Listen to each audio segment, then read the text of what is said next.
Hi there, this is Philip from Beyond the Tabletop. In this video I'm showing you how to paint up Forgeworld's Imperial Marauder Bomber. If you've been following the build series, you'll know that I've also magnetised all the weapons so I can run it as the Marauder Destroyer. The bomber is now all ready to be painted up, as you can see here. If you didn't see the video on converting up the weapons, you'll notice a few differences since the build video. What I've done is I've filled in this section with plasticard and there's some magnets behind it, and then I've attached this front piece on as well.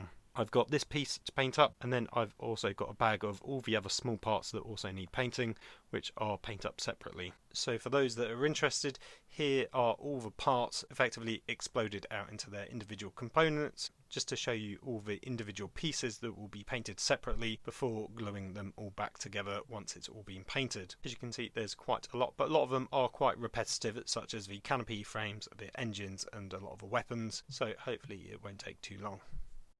Now I'll get on with the priming first, and then I'll skip ahead and get the base coats done, and once that's completed I'll talk you through how it's all been done. As you can see, I've done my first part of priming. I've tried to squeeze as much of it into my spray booth as possible because I'm still painting, and as you can see it's a bit of a tight squeeze to fit the plane into my spray booth. To make the bomber fit, I've taken my base, which is pretty much painted, and I've just wrapped that in cling film, and then I had a bit of spare plastic tubing which was very similar in size to the acrylic rod, and is in fact the same bit of tubing that I used to create the rims on the mounting for the autocannons, which you can just see over here. So I just cut that down to size, which gave me a much smaller stand, which means I can fit everything in. You could of course just use some sponge or foam to rest the plane on, which is what I do when I'm painting the underside.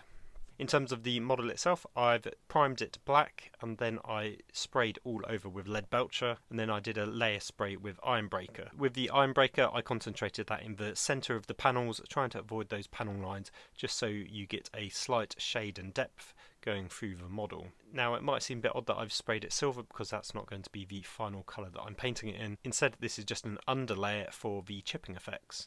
With the silver layers all dried, I then carefully cut out some circular tape, which I could then add to the engines to create some masks, which will just keep those areas silver while I'm doing the rest of the painting. I've then added on some of the Ammo by MIG chipping and scratch effects. So this is an all over coat that you need to do 2 to 3 times, making sure it is dry in between each layer. You can then add in your proper paint layers on top, and using some water you can scratch bits of those paint off, revealing the silver underneath. So you should end up with a really nice effect of worn and chipped paint, and this is a technique which improves upon the sponge chipping effects because you get a bit more control and a bit more variation in the types of chipping effects that you can create. And if you've seen some of my previous videos, it acts a bit like the hairspray technique.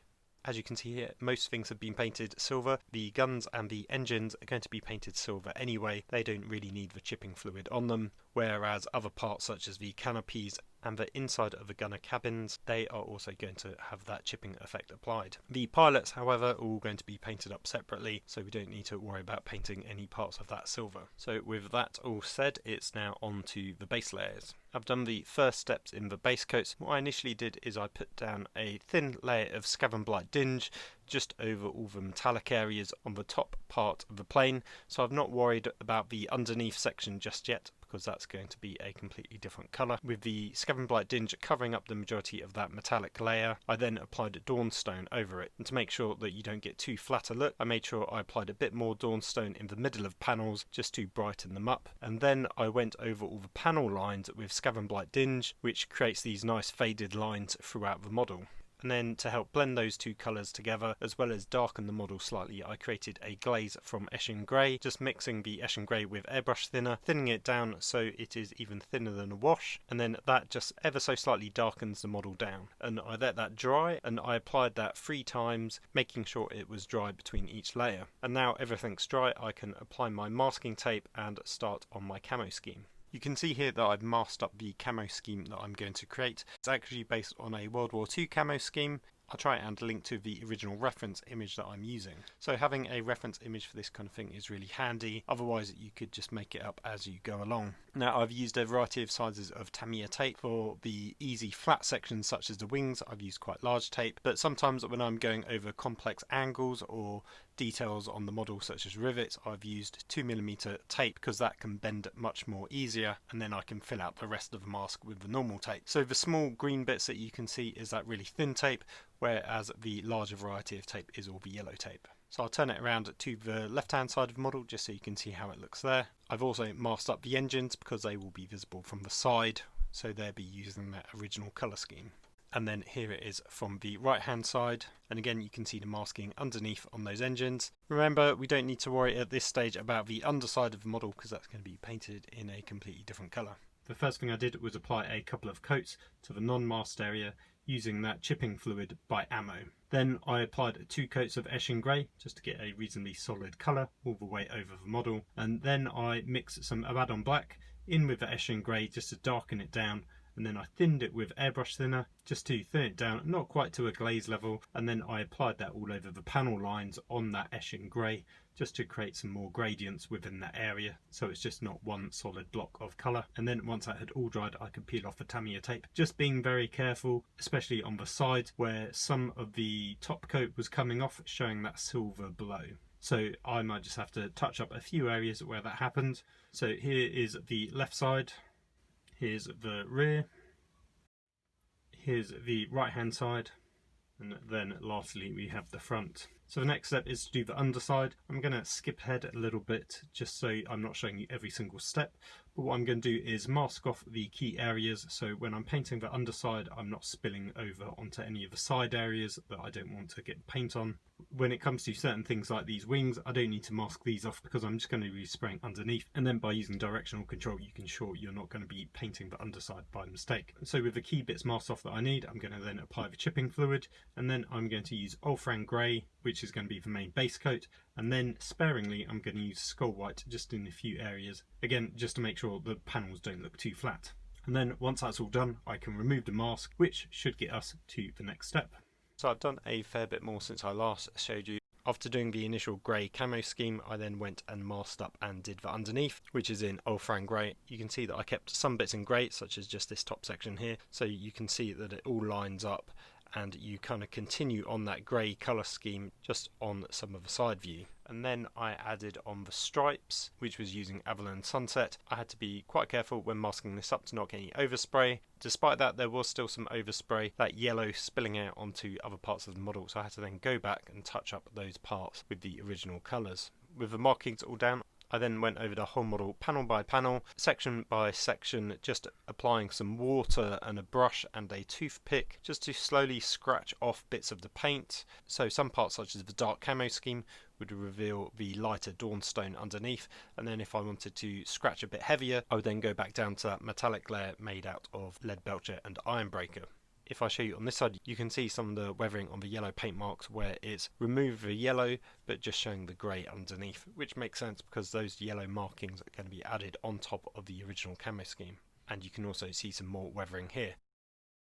While I was at it, I also painted up all the cockpit detail. So this is the rear side of the cockpit showing the navigator's controls. So the main thing here are the screens that you can see. So I used Caliban Green as the base, and then I used Warpstone Glow, which is the brighter colour, so you can use that for the text colour, the glow, or for the radar. And then I finished it up with a spot highlight of Moot Green just in a few areas to draw focus to it. This view is of the pilot controls, again using the same green colour scheme for some of the controls, using Ulfran Grey and Mephiston Red for some of the dials, which I also used in the fire extinguisher you can see on the right hand side, and then a combination of Avalon Sunset and Uriel Yellow for a couple of the lights. I've also painted up both of the gunner compartments, again using the same methods, using the water to chip back and reveal that silver layer underneath, and then using a combination of Mephiston Red and Wild Rider Red for the light in the left hand corner, along with that pull handle switch in the middle, and then using Avalon Sunset and Abaddon Black to create that hazard stripe block at the top.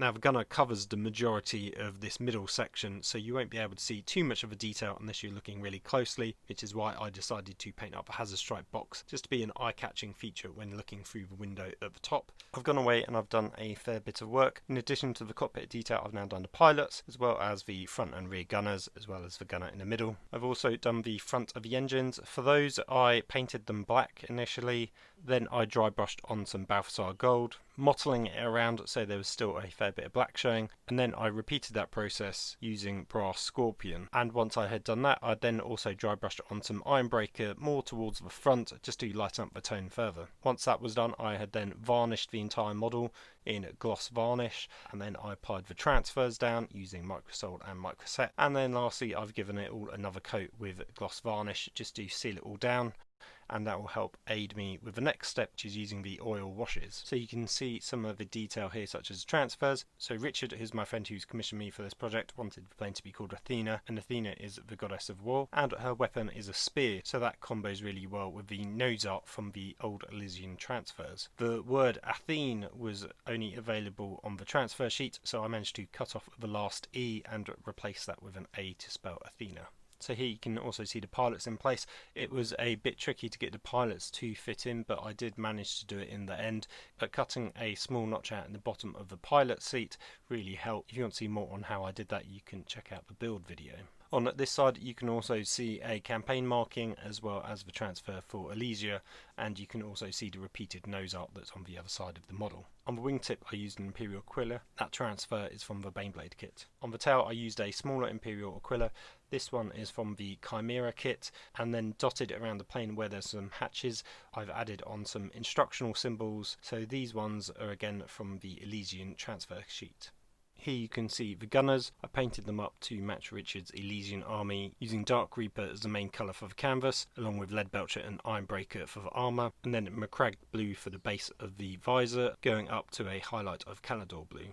So the very last stage before you complete the bomber is to add in all the perspex windows. Now these need to go onto the front and rear gunner, as well as the heavy bolter gunner position in the middle of the fuselage. Now I've completed all of these, but before I glue this in place I wanted to show you roughly how I did it and how you can achieve the same effect. You can see there's quite a lot of windows. There's these three at the top, one in the middle, one at the bottom, and then there's one on either side. These two sections on the side aren't windows, that's where the gun goes, so you don't need to worry about those at all. Now if I flip it over to the rear you can get a better idea of how it's done. What I had to do was carefully measure out each window individually, cut it out using a knife and a ruler, then I could just do a test fit on the place that it needed to go in, and then once it's all ready to glue in, what you need to do is dab a small bit of PVA glue just on a scrap bit of card, and then using a toothpick you can carefully dab on the glue like so and apply it all around the window frame where it needs to go. This is a brass toothpick from Ammo by MiG. It's just handy and reusable because I can always clean it up, whereas a normal toothpick just tends to get ruined. With the glue down in place I would give it a quick blast with a hairdryer or an air gun, just until the glue starts to go a little bit tacky, because that will help speed up the process. Then you can put your window down in place. Be very careful, just trying to make sure it gets aligned, because you don't really want any glue on the outside, which can happen quite easily. If it does, you can just wipe it off with a wet tissue. With your window in place, you then just want to get a cotton bud, or maybe even two, just to put some pressure against that window so you get a really good contact point along that frame. And what I tend to do is run it all the way along, and on the larger frames I would maybe have one cotton bud up here and another one up there, and just hold it in place for a few minutes, for as long as you can really, until that glue starts to set. And once that glue has set, I'll then go back over with the toothpick and the glue, going over all of those seams just to double seal it in to try and keep those areas secure. And that's exactly how I did it for this and all the other pieces. It is really time consuming, but it's well worth the effort. You still have to be quite careful. I wouldn't want to put too much pressure on these panels, so I wouldn't try poking them just to see how much strength they have. Now I've used PVA because super glue actually fogs up the perspex. And then lastly, once your windows are all dry, you can then glue these pieces in place. As you can see here, I've got the front one already glued in place. You'll also notice one extra window right at the very top. This window is quite difficult to do, and if I show you on the back I can explain why. So this is the back part with the gunner already installed, and half of that window is glued in place. Now the reason why this one is tricky is because the other half of that window needs to be installed into this top section here, so you can only glue that window in place once you're gluing this whole frame onto the model. So the best method I can think to glue this on is to firstly measure and cut out this window, do a dry fit first of all. I've carefully glued it in to this back piece, and then what I've done is I've actually used the gunner's helmet to put pressure up on the window from underneath to help glue it to these contact points just here. So if I shift him backwards, that means he's away from the window, and then I can shift him forwards so he's in contact with the window, and that's just to put pressure on that top area just to try and glue that all down. The next step is to apply some glue just to the top of the window where the frame's going to be, and then I'll also apply some just on the inside under of this frame. So if I take some more of that glue,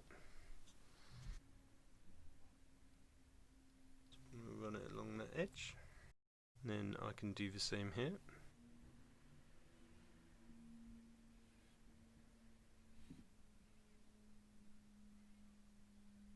Then, as I said before, I want to give this a quick blast with my heat gun.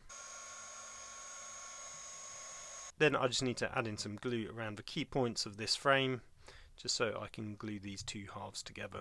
Because this is quite fine work, I'm going to again use my toothpick and super glue just to help apply it quite accurately.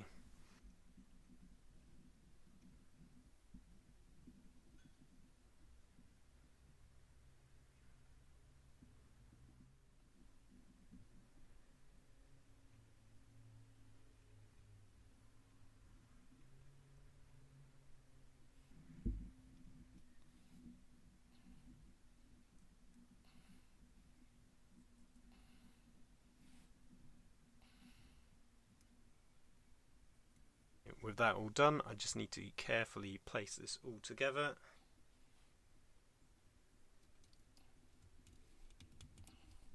Be quite firm as I push it in. So here is the completed Marauder Bomber in its correct bomber loadout, because as I've mentioned before, I've magnetised it to also run it as a Marauder Destroyer. So as you've seen it here, it is all complete. The stage that I didn't get around to showing off before I finished those windows was actually the weathering and final detail phase.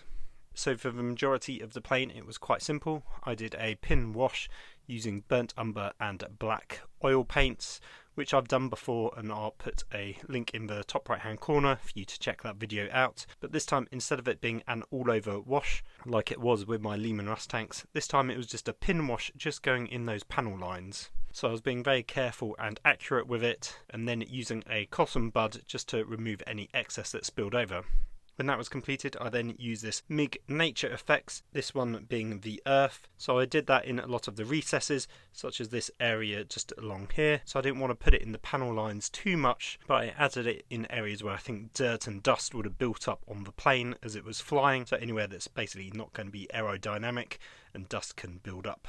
I then used a cotton bud and loaded it up with enamel odorless thinner, which allowed me to blend that dust effect into the model, and overall I ended up applying it to most of the model. This allowed me to apply the effect sort of all over in a very light manner, giving the wings a slightly dusty look, but while still maintaining that built up dust effect in all the recesses. In terms of the hull, that was the main weathering done. I then went on and painted these exhausts, just giving them a dry brush of lead belcher followed by iron breaker. For the staining on the exhaust, this was just a matter of lightly airbrushing on a mix of Nuln Oil and Agrax Earthshade, around a 50-50 mix, and slowly building up the layers. That gives you a nice browny black oily colour, which is really suitable for kind of exhausts and oil spills. For these engine blocks, these were painted up separately, just using lead belcher and iron breaker, and then given a wash with Xeris Purple. Now Xeris Purple is a paint, so this needs to be mixed down with an awful lot of Lamian Medium to create a glaze, which will give you a nice subtle heat distortion effect. And then lastly, at the very end, to give it that kind of burnt look, it's just airbrushed on with a couple of layers of Nuln Oil. Here's a closer look at those engines. And here you can see where I've created some greasing streaks just coming from this point here. and here it is on the other side. Here's a close-up view of the tail gunner, and just looking through those windows you can see the gunner himself, and if I'm very careful I can pivot this from side to side. But what I found is when you pivot them there is a chance that the paint can scrape just on the inside of this ball, so you do need to be careful about that. It's best to avoid pivoting them if possible. From the side view you can see where I've done the streaking on the wings, adding in some extra oil and grease effects going all the way along. If I take the model off the stand for a moment, I can give you a top-down look of how the plane looks. And here you can see how the direction of all the streaking effects are going downwards to represent the motion of the plane. If I flip it over showing you that underside, you can see how this has been weathered.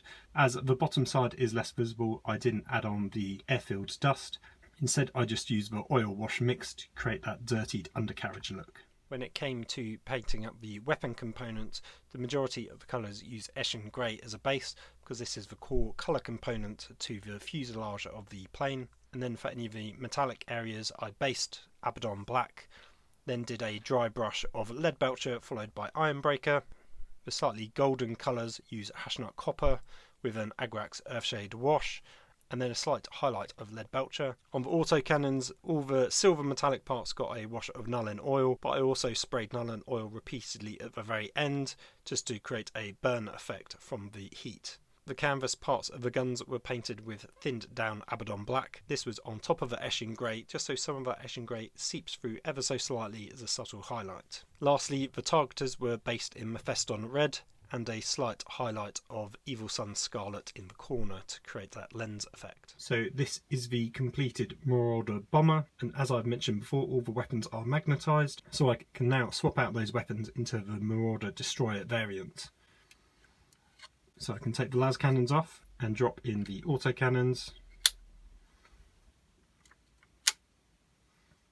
Then I can swap out the heavy bolters for the assault cannons. And the heavy bolters at the top always stay the same, even though I have magnetised them. It's worth pointing out that this middle piece can pivot around as well as just come out because there's no magnet holding it in place. It's just using the peg system to hold it in place, and then the gun can actually pivot up and down as well. And lastly, we need to add on the extra autocannons. There's two versions for how we can run the autocannons. So there's one with the autocannon at the top just here, and then we can do the same on the other side. So on this version, the autocannons appear below the cockpit on both sides, which gives it a very front heavy look, which I quite like the look of. And then the other variant involves taking this one off, and then we can add it to the back just here. This configuration is very similar to the original AC-130 plane, which inspired the conversion in the first place. So here we have the finished Marauder Destroyer. I'll just give it a spin around so you can see what it looks like from all directions.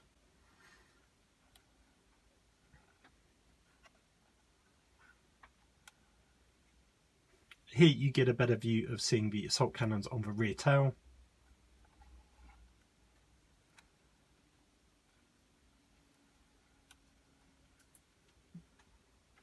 That's all for this video. I hope you've enjoyed this series on the Marauder Bomber / Marauder Destroyer conversion. This kit is now going to go off and live in its new home with my friend Richard's Elysian Army. If you watch regularly and enjoy these videos, please consider supporting me over on Patreon.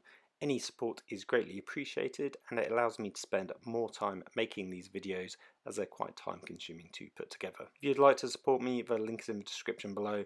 All my content is free and not behind a paywall, but I've included a few benefits just for my patrons. I'd also like to give a huge thank you to my current patrons. I really appreciate all of your support. You can also check out my online store where I sell resin conversion kits over at beyondthetabletop.com/shop, and my Patreon supporters get a special discount on there too. Lastly, I just want to say thanks again for watching this video. If you've enjoyed it and made it this far, please give it a like and share it with your friends. If you want to keep notified about future videos, make sure to subscribe and hit the bell icon for notifications. You can also find me on Instagram, Facebook and Twitter, and over on the Lookout Sir 40k podcast. That's all for now. Until the next time, take care.